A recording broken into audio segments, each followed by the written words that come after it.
that a little. There we go. Hello, everyone. Welcome to today's Digital Discovery Show.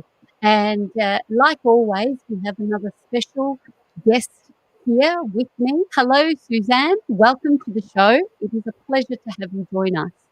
Hi, Despina. How are you? Hi, very well, thank you. Now, the Digital Discovery Show is all about digital transformation in our Australian small business community. It's brought to you by Navii Digital and Tourism Tribe. My name is Despina Gratius, the Chief Navigator of both Navii and Tourism Tribe, and it is with pleasure today we're going to talk about not only digital transformations, but also how Suzanne has been able to use digital and more specifically Facebook groups to really draw attention to new markets within her local community. But before we begin, I want to give you a little bit of context and share this enriching, colourful, journey that Suzanne has had in starting her business, Icon Adventures. So to start with, I formally welcome you to the show, Suzanne. But certainly Suzanne joined the Icon team with not only a can-do attitude, but also a bloody well will-do attitude. Don't you love that? That's why I've enjoyed immensely having one-on-one time with Suzanne. If she's in charge of a tour or helping to organise independent travel for you, you can be rest assured it will be like her tea, done to the highest and most meticulous standard. So when we talk about Suzanne, Suzanne was born and raised in England and admits her family hardly left the country during her childhood. As soon as she was old enough to get her own passport, she was off and never really one to be dazzled by the bright lights of cities. Now, in the very beginning, her first sights on travel with the rest of Europe on her doorstep was really that she recognized early there was plenty to see and do. And in her early 20s, she moved to Wales and then to Australia. Again, with no interest in cities, she was always lived in regional centres of Victoria, New South Wales, and now lives in Toowoomba in Queensland. Suzanne credits her two beautiful children who were adopted from Ethiopia as being the inspiration behind Icon Adventures, which we'll share more of with you throughout the show. She spent many years behind the scenes of the business, learning the ropes, working between her shifts as a police officer, who she worked in the Queensland Police Force for, I believe, 15 years, to then, when the opportunity arose for her to step out of police force work into the helm at Icon in 2016 and continues in this position today. So welcome. I am so excited to now get into this. You've had such a really inspiring story, Suzanne. When I first met you, your resilience and your ability to, even if you could let us know, Icon Adventures has a secondary, business side to it, which is Icon Travels. We had Alan Hopper last week from the travel as a travel agent, and you also delved in both of tour operations as well as travel agency work because your main focus was overseas. So before we begin, tell us about your part of the world. Where exactly is Toowoomba, for those of us that don't know, and about how these two brands, Icon Travel and Icon Adventures, came together. Okay. So Toowoomba, it seems to be one of those towns. Is a regional town. So where I am is Toowoomba is an hour and a half drive, so about 150 kilometres, directly west of Brisbane. We're up on top of the Great Dividing Range. So as you're driving from Brisbane, it's relatively flat because you're at the coast level at that point. But as you, the last 5 kilometres to get to Toowoomba, you're going up a very steep hill to get to on top of the Great Dividing Range. So the beauty of our climate up here is we're usually 3 or 4 degrees cooler than Brisbane, rather. We don't have the humidity because we've just got that little bit of height. It's a lovely historical town. It's a town of about 100,000 people. So having a big city just down the road, we've got all the services down there, but we also are pretty self-sufficient up here. And there's a lot of old historical buildings. It's the doorstep to the Darling Downs, which is a very fertile farming area.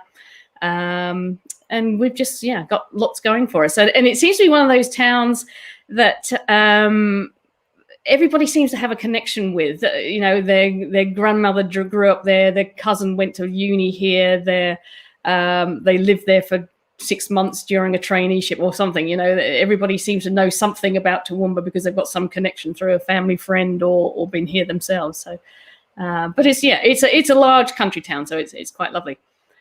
And has Icon Adventures is that where you've always been based as your headquarters in Toowoomba? Oh, okay. Well, I'll take you back to the beginning of Icon Adventures, and as you mentioned, my children were adopted from Ethiopia. They're now 17 and 20, but they were adopted as babies. So my then husband James and I went over to collect them as little babies back in 2001, 2004. And then in 2005, James was turning 40 and he wanted to do something significant, as many people do, with a birthday that ends with a 0. So he decided, when we'd been over to Ethiopia twice to pick the babies up, we'd just gone to the capital and stayed for a week or 2 weeks and then returned without traveling around. So he wanted to go back to Ethiopia and do some traveling around. So he and his mate Chris Ramsey jumped on an aeroplane and off they went. And they are both mad keen hikers, and they found themselves up in the Simien Mountains, which is in the north of Ethiopia, and did some trekking up there and learned a lot about the history. There's a huge connection with biblical stories and Christianity. Christianity in Ethiopia is way older than Christianity in Europe, so there's quite a fascinating history in the country, and beautiful hiking. The mountains are just stunning over there, but very untapped, unknown. So they came back, and in 2006 they had 16 people signed up to go with them if they were to return, which they did in 2006. And that's where the company started. And our logo on Icon Adventures is related to a church painting in a very famous church in a town called Gondar in Ethiopia. And our logo is taken from that artwork. So our connection has always been with Ethiopia, both with family and business. And then from there, James and Chris, as mad keen hikers, then did Koda and Kilimanjaro and those real hardcore trekking and type holidays. And I got involved behind the scenes in the office, even though I was a police officer at the time. And Chris's wife, Laura, got involved in the office work as well. And we continue to grow the business as a hobby, basically. We were all working elsewhere. The two guys were in agriculture. I was a police officer. Laura did admin work. And it sort of developed from there. Each year somebody said, well, where are we going next year? Where are we going next year? So new destinations had to keep coming up. And then we obtained a travel agent's license, which meant we could then book flights and travel insurance and work with wholesalers and that sort of stuff. And it just plodded along from there. It sort of grew slowly, but comfortably, but it was still a hobby. And then my marriage ended, and so I bought my husband out, or ex-husband now, out of his side of the business. So it was myself, Chris, and Laura, and then and it was doing fine, doing great. And then Chris got a promotion in his job. Laura decided that she would back away as well. So I was sort of like the last man standing almost, as a single mum, working as a police officer. Helping to run a business part-time in my spare time. and struggling all three, really, to be honest. But so something had to give. I thought, do I give up the glamour of travel and go with the steady income of the police, or do I vice versa? Which obviously the history shows you. I gave up the nice regular income and took over the business, which almost ended in disaster because I had been behind the scenes in the business, and Chris was very much the front man. He was a lot of our clients were friends of his, work colleagues, friends of friends. And he was very much the front person. And so when I was trying to take over, I had no brand, no trust, nobody knew who I was really, because I'd always been behind the scenes. And I nearly basically drove the business into the ground. And because I just didn't know really, I was going in the wrong direction. I say the wrong direction. I was going in the direction the business had always been, which was hardcore trekking, those treks where you go for 8-10 days and take all your gear with you. But I had never done any of those treks, and I had no desire to do that hardcore trekking. So I couldn't talk with passion and great knowledge to people. So people soon learned that I didn't know what I was doing, to be honest. So I thought, well, what do I do? And I thought, well, I like hiking. Trekking. I always think trekking is hard. Hiking is sort of one up from walking. I like getting out into nature, but I also like showers. I like comfortable beds and all that sort of stuff. So I designed a trip down to the Great Ocean Road in Victoria, actually, in Melbourne. I designed this whole trek, and I thought I'll try and get 4 friends to come with me, and I'll start with that. And I did up a whole itinerary, and I put it out on Facebook. And within 3 weeks, I think I had 27 people signed up saying, if you're going to do that, I'll come with you. So that's when I realized, right, I need to change direction of the business away from that hardcore trekking, although we do still offer Kokoda normally. I moved into a more reasonable level of hiking where we stayed in nice accommodation, had catering done and all that sort of stuff. So and then the business then was going downhill under me, and then it was like a seesaw of up and downs, but from that point on it just continued to climb. So then I added on more trips. So we went to Peru, to Machu Picchu. This year, I did manage to get a trip away to New Zealand, to the Queen Charlotte track. Should have also been going to Tuscany, to Japan. We should have had a trip to Kokoda. I can't remember now. I can't remember where I was meant to be going, but obviously I'm going anywhere. So although our business was all focused overseas, just about, those doors slammed in March, as it did with everybody else. Yeah. So here we are.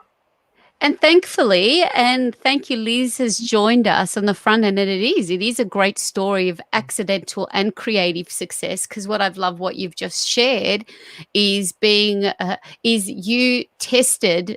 I love that you shared to test the market and test if there was interest in your intuitive nature, that I want to do something that interests me as well, that I can passionately talk to and I would want to do myself as an experience. That to do that, you put it out on your personal Facebook, like, this is something that I'm trialing, and suddenly from 4 friends that you thought of that you'll join you had the interest, and you've got a viable product now, because there's 27 people that actually came to join you. And this experience happened well before we even could get our head around the word pandemic or COVID, right? So you've always it was accidental and creative, but I think that is a great for people that are looking to test new products and experience. What a great way to put something out there using a platform like Facebook. And it's also a good way in reimagining your business. As you said, you had an international experiences, that made the majority of your business. And then What were you able to quickly draw on now through COVID to really make that transition that now I can't do the Great Ocean Road even, I can't go, with the whole border, to reimagine now a local experiences? Can you draw on how you were able to draw on this ability to be creative and think quickly and be experimental to now you've got to move a little bit closer to home? Yeah. Well, I knew that my ongoing clients, and every time I get new clients, there's a commonality. They like hiking. They like getting out in nature experiences, but they also like comfort. So that's what I was looking for. And when you're doing group, and I do small groups, so usually my groups are around 12 people. 8 to 14, but usually around 10 to 12 is my usual group size. And that group is made up of some couples and some solo travelers. So always the hardest part is finding accommodation that will cater for couples and singles. So I just had to find somewhere. Well, always the hardest thing is to find the accommodations. And once I find the accommodation, it's then looking around that accommodation, what can be done. I know, in your shows and with the training and stuff that you guys do, you talk a lot about packaging up, and that's just perfect. To be honest, I hadn't done an awful lot of travel in Queensland, even though I've lived here for 20 odd years. So I found a place on a large cattle property, 72,000 acre cattle property, about a 6-hour drive from here, which had bell tents. Glamping is very much vogue at the moment. So this was a great young couple who had saw the need for marketing for tourism on their property. It's very close to Carnarvon Gorge, which is a very mecca for travelers and people that love nature and getting out into nature. So So I started with the accommodation. Yep, I could get the accommodation, and then I needed to find local guides and local providers for food, for local accommodation, all that sort of stuff. So, and working with these regional towns, these outback towns, people are so friendly and they bend over backwards. I've had such a great experience. I think I added up.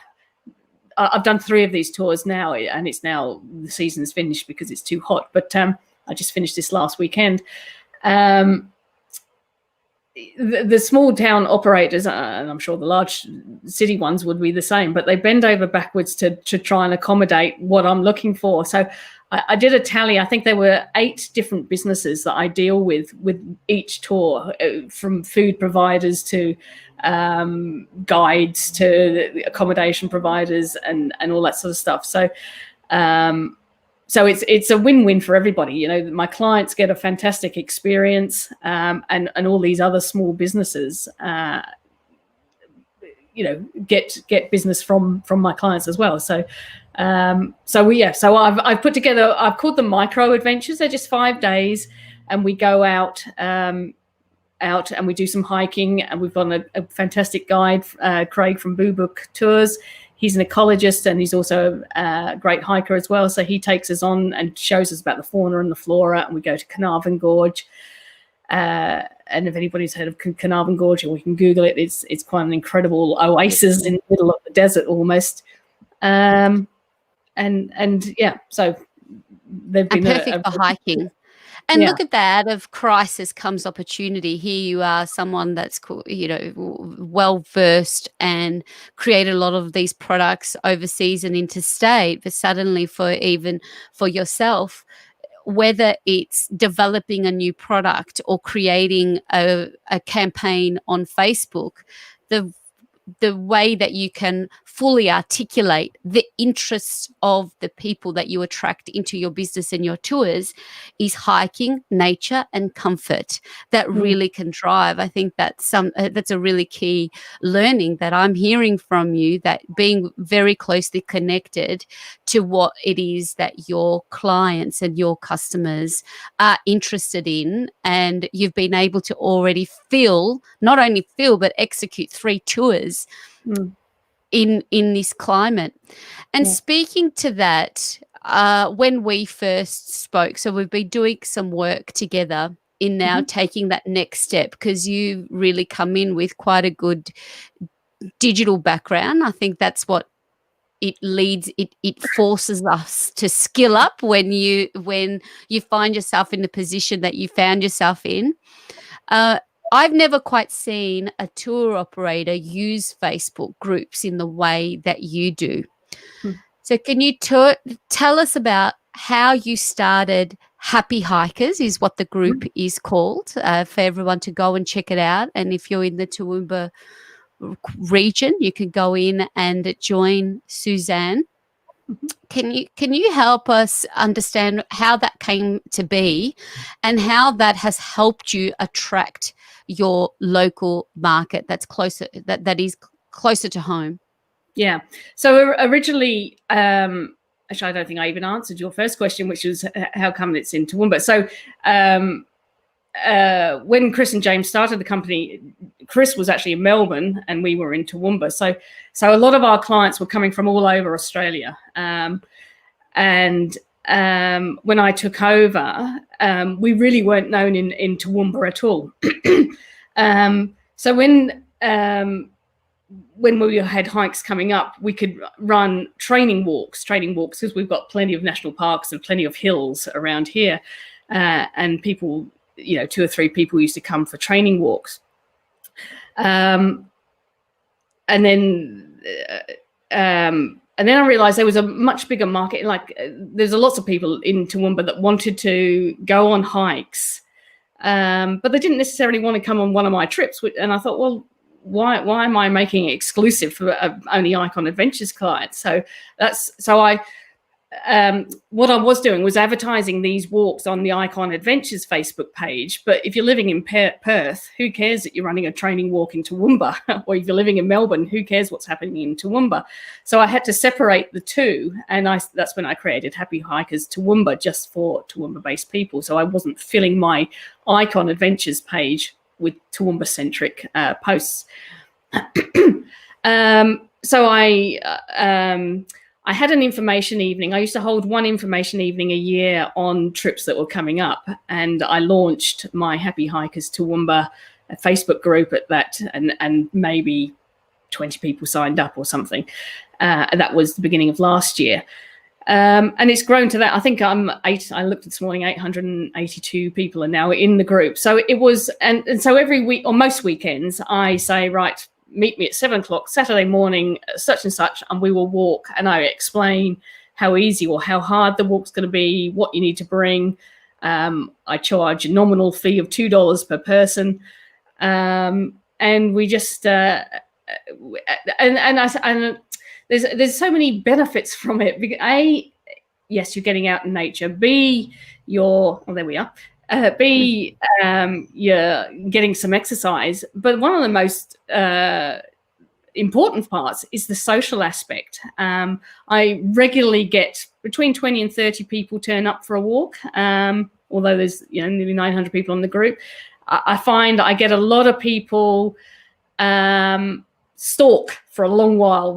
They'll watch what's going on and watch from a distance. And every week I'll have somebody new or 2 or 3 new people turn up saying, "Oh, I've been watching you for a while and I've finally turned up for a walk."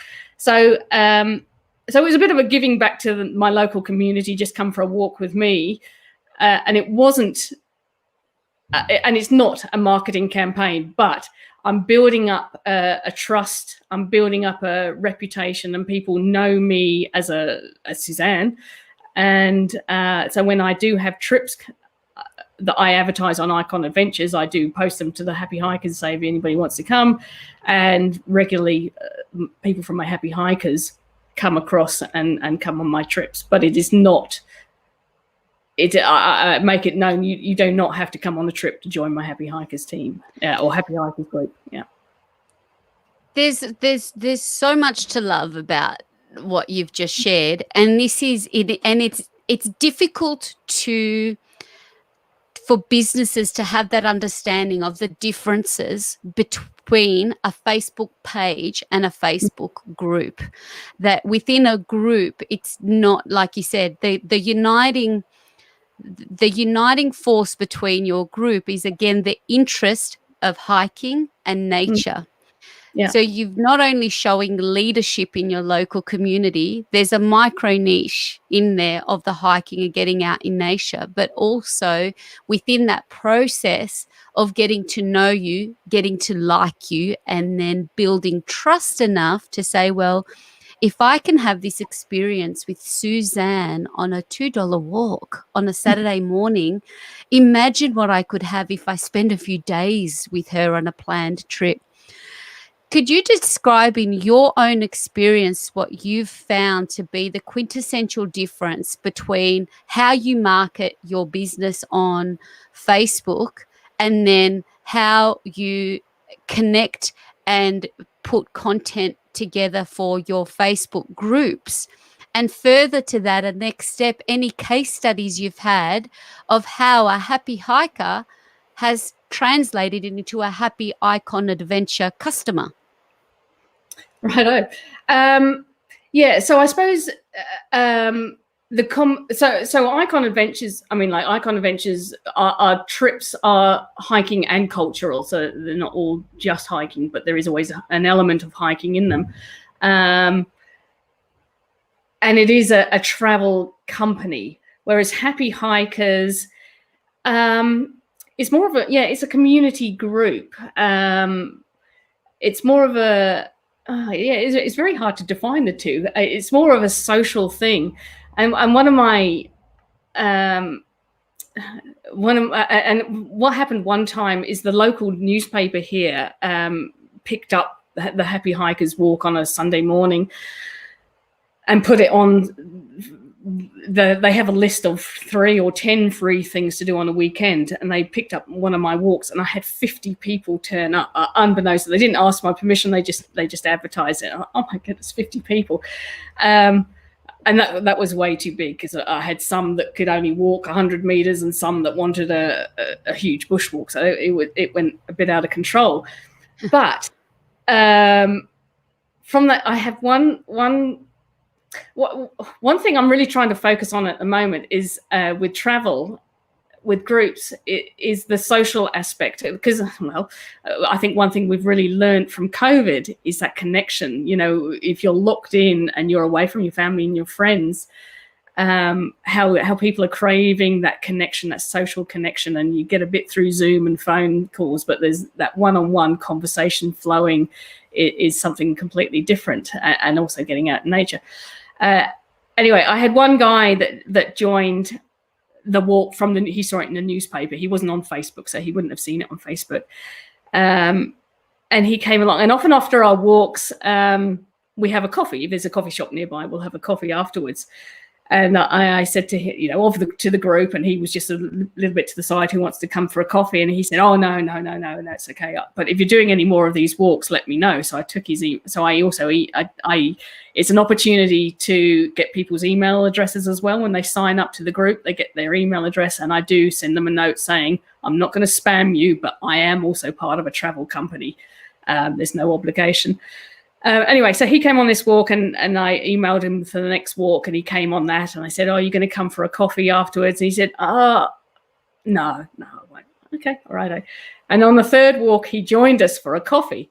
And this is a guy in his, I guess, early 60s, I guess. He was a widower and was looking for the social aspect. And on the third walk, he came for a coffee. And now, then I had a weekend trip that I was going to do. He joined on that, and then he joined on the next weekend trip. He was meant to come to Italy with us this year. So every trip I put out, he is there. First one signed up. So he's like my prodigy or whatever. I'm so pleased that you know, he's got a whole community, because there are men, there are women, of all ages that come along, and he's very much part of the community. And now I say, right, if you want to go faster, go with Adrian. His name is Go with Adrian, and those who want to go slower can come with me. So it's the building, it's the community around a commonality that you can do with Facebook groups, you know, which you can't do in a broader Yes. And it's not only, you've not only been able to focus in on that commonality within your community and use a social network like a group to connect digitally, but then you're creating this other, like it's become high on the list as something, a human factor that we are all craving, in that human connection, that you can get together and just pound the pavement or the mountain to go on a hike together. Yeah. And now you've not only found like a reoccurring customer, it sounds like you've also found like a budding guide in him. Well, now look, I have to say, of my 3 tours that I did out to Carnarvon, actually I don't know what the numbers are, but I know of my last group, 4 of them were happy hikers. There was 14 in that group, but 4 of the 14 were happy hikers. And there's always, of every tour I do now, there's always 10 or 20% of them have come from happy hikers, or maybe even more, 20, 30%. So it's turned out to be a wonderful marketing exercise, but it wasn't my intention. And I do make that known that. Oh, look, that's why I got so excited. If you remember when you first, you kind of highlighted, and I've got this group, Happy Hikers, and I was just really blown away. This is it. This is what we're trying to really set the scene for businesses, of the opportunity that exists within groups to really look at that commonality in interest and build community building within your business that doesn't have a commercial element, which is really great. And there's also this this ability for you to explore new things within, keeping you connected and out of the business, getting some exercise and feeling connected to your location too. With your, I guess, for anybody that can see that commonality in their own businesses, because where you bring, and what I loved that you've been able to also enhance within your group, is you're using it as an opportunity to build your email database. Now, authentically, that you'll be able to build that trust from the onset, that you can say, to stay connected, and so you don't miss any of the walks.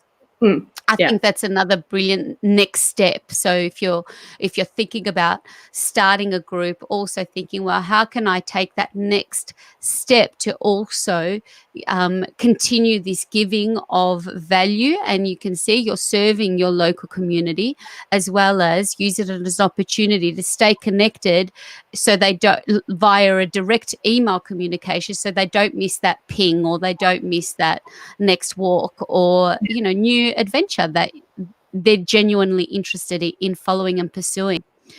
For anyone else that's starting or thinking, what have been some learnings around the Facebook group? If you could go back to, now you've built this 800 something community, if you were to do it again, what are some things that you've learnt that you could give some advice on?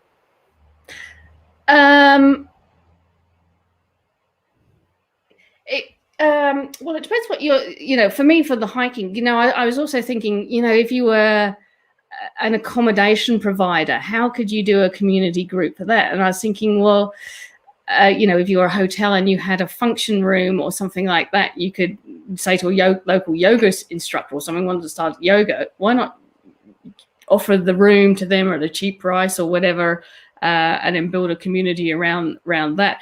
But for me, I think it to be about it. It had to be about giving, I guess. It wasn't about using it to sell Icon Adventures. It really was about giving and not putting. Occasionally, I do post something from Icon Adventures on it, but not too often, because I don't want people to feel obliged that they've got to be part of Icon as well. So it's your opportunity, I guess, to give back to your local community, or if you were going to do a local group, to give back to your local community, and get others involved. Because what I find is, I run my own Facebook group. I also run Icon Adventures Facebook group, and I run Happy Hikers. And probably what I don't do is let go enough to let other people, bring other administrators in on the group. So you're not it. Because, as your community grows, there's a lot more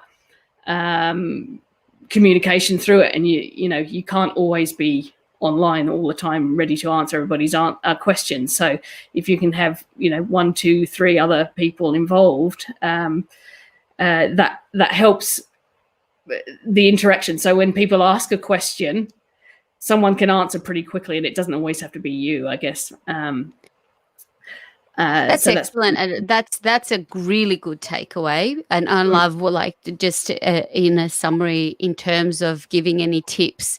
I love that it has to come from a place of serving or giving, and we've been the same with our tourism tribe tourism help group. So we were we really made that a very it was intentional that this is not about tourism tribe and our training. It's more about, even this show, this is about helping others through sharing the story and the transformation, the discovery. So we were and we're quite protective of that it's not to showcase or advertise our businesses, it's to help each other. So we reframe that, and that's what that's actually that's a really critical component, that it is somewhere where you can build a community. Because the groups that don't work are trying to do the opposite of that, and that's where, even Facebook pages doesn't work in that way, does it? It is all about community. The other thing that I really see from that is the ability that you have to share the love in the administering as your Facebook grows, because in that community spirit, you also have to share, bring in other ambassadors for the group that really show that they're top fans and engaged, to bring them in. We've got a comment from here from Liz also saying the same, that you operate your business and marketing in a very honest way, which is also an approach to Facebook groups, albeit. And why it's working is because that wasn't the strategy.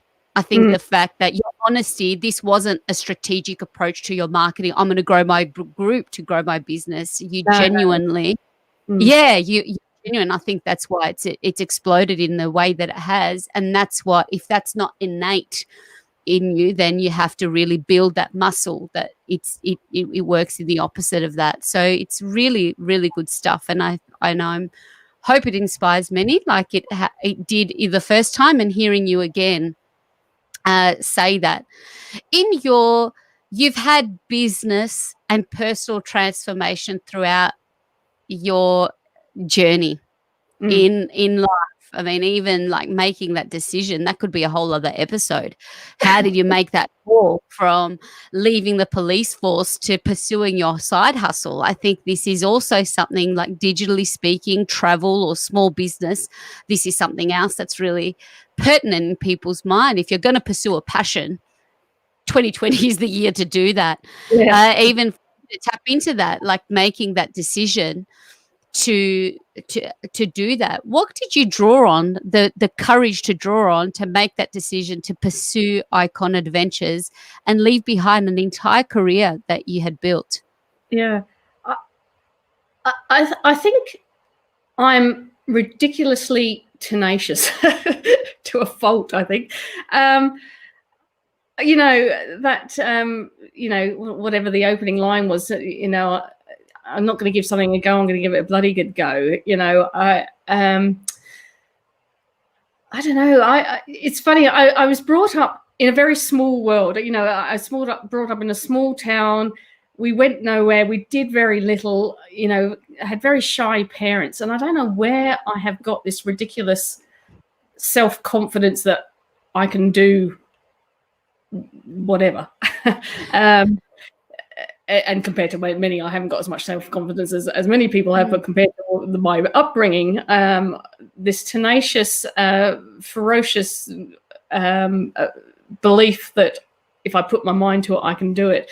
Where that's drawn from, I have no idea. But yeah, I look back now, I think that was just a crazy thing to do as a single mother, where I was getting regular income, to chuck that all away. I really didn't, you know, as with everything in life, I don't plan things out properly. They just happen, you know, a bit like Happy Hikers, it just happened. I just thought, you know, Icon Adventures had been going okay for a number of years, so it'll continue to be okay. But like they say, you'll regret more what you didn't do than what you did do. And look where you are now. Now, in speaking and translating this transformation in using digital tools and digital technology, that you're constantly learning. I mean, you're tenacious and you're incredibly curious. In getting to know you, you know there's always a way and there's always a better way. How has you embracing different tools and technologies and coming through our programs been able to improve the way you do business, but also your efficiencies within your business? Oh, look, one of the things I am thankful for in relation for COVID is given me, like, I had a website. I had a website which was outdated 5 years ago, and I had engaged a web designer. And I just thought, I can just engage a web designer and get a new website. No, you've got to do a lot of the work yourself. And I just did not have the time to feed all the information I needed to feed the web designer to do it. So I was, for the last couple of years, and I'm sure there'll be others out there that can understand when people say, "Oh, I just check your website." I go, "Oh, don't look at my website," because it was embarrassingly out of date. So with coronavirus closed down and me not traveling overseas, I've had more time to do it. So I have got a new website, thank goodness. It is, let's say, 70% of the way there from where I want it to be, but it certainly looks a lot better than my old one. So I'm doing the biz, what's it called? Travel biz. The digital biz keeper. You're doing the 101 at the moment. I'm doing that. I absorb Zoom webinars like they're going out of fashion. I know everybody else is sick of them, but I have just learned so much from over these last 6 months from tuning into, you know, lots of free webinars and things on how to do things. I managed to secure the adaptation grant from the Queensland government, which has enabled me to do some one-on-one mentoring with you guys. With that, I've also engaged a guy that's doing my automation. So I was doing I really, you say that I'm up there with the digital, but it wasn't that long ago. I was only one step above the pen and paper, I think, and I've still got more automations to do. So I'm on my website's probably 70% of the way there. My learning is going to go on forever, obviously. But there's so much, there's free stuff out there, and there's grants out there to help businesses to get their digital footprint away or started or improved, and it is money well spent. Because it will save money in the long run with time, and especially with automations and that sort of stuff. And it is, as you guys often say, it's just shop front. And you know, with the SEO work and stuff like that, like all these terminology, I know now. I've heard it many years, but I now understand what it all meant, and now I'm putting it in place. Yeah. I'm using this time. Oh, well, to say that it was not that long ago, you've gone from pen to paper to that next step. You have really, I mean, when we talk about, and it is a running theme with our business community that COVID has given a lot of small business operators the opportunity to do all this stuff that they knew they needed to do, but didn't have the time to. And also in that work for you to drive that conversation and the direction for the business, that what you want, but for you to be able to do that, recognizing that I have to do this myself, I have to learn more. And I love what you've just said, in that ability to that the learning is always going to be there. This isn't just now through COVID. We have to maintain our learning. Thank you so much for coming on to the show. I think you have done an incredible job and will continue to. I think your tenacity, your curiosity, and your giving spirit in engaging your community or doing something for your community, I think this has helped many people, even with their mental health. It's World Mental Health Awareness Day tomorrow. I think even in taking that step in what you do every Saturday has been intrinsically important for personal and professional, and for your business. So I've taken a lot of notes from what you've shared with us today, and I thank you for your time and look forward to continuing with working with you, Suzanne. All right, thank you, Despina. I've enjoyed. I always enjoy our chats anyway. But, I feel like it's a bigger others in the room. We just can't see them. Yes, exactly. So thank you to everyone for joining another episode of the Digital Discovery Show with our wonderful guest, Suzanne Holden from Icon Adventures and Icon Travel. If you are in the Toowoomba region, please look up Happy Hikers and join the community and join Suzanne personally on a walk. And this is something, I guess, just as a close, what I've seen also in a transformation for Suzanne is also bring her own brand as a person and everything that she represents onto a digital platform.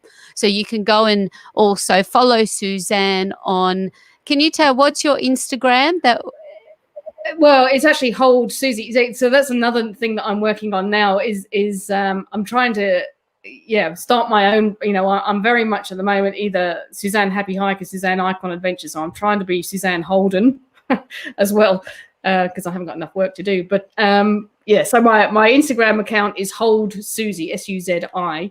I think I started that 10 years ago when I thought, what is this platform? I'm not sure I trust them with my real name. But anyway. Oh, look, to connect with Suzanne personally, to connect with her own adventures and with her business, we've got everything up on the screen right there. So until next time, same place, next Friday, 10 o'clock in your part of the world in Queensland, 11 o'clock in other parts of the world on the East Coast, and then I can't get my head around what it would be on the other side of the country. It's thrown us off the daylight savings this week. But 10 o'clock Queensland time, 11 o'clock Melbourne, Sydney time, and for the rest of the country. Thank you again, Suzanne, and thank you to everyone that's tuned in live. Thank you for your comments, and thank you, Liz, for tuning in as well. Liz Ward, our CEO, with always her insightful takes on these wonderful conversations. Okay, until next time, have a wonderful day and a wonderful weekend. Look after yourselves. Despina Karatius from the Tourism Tribe and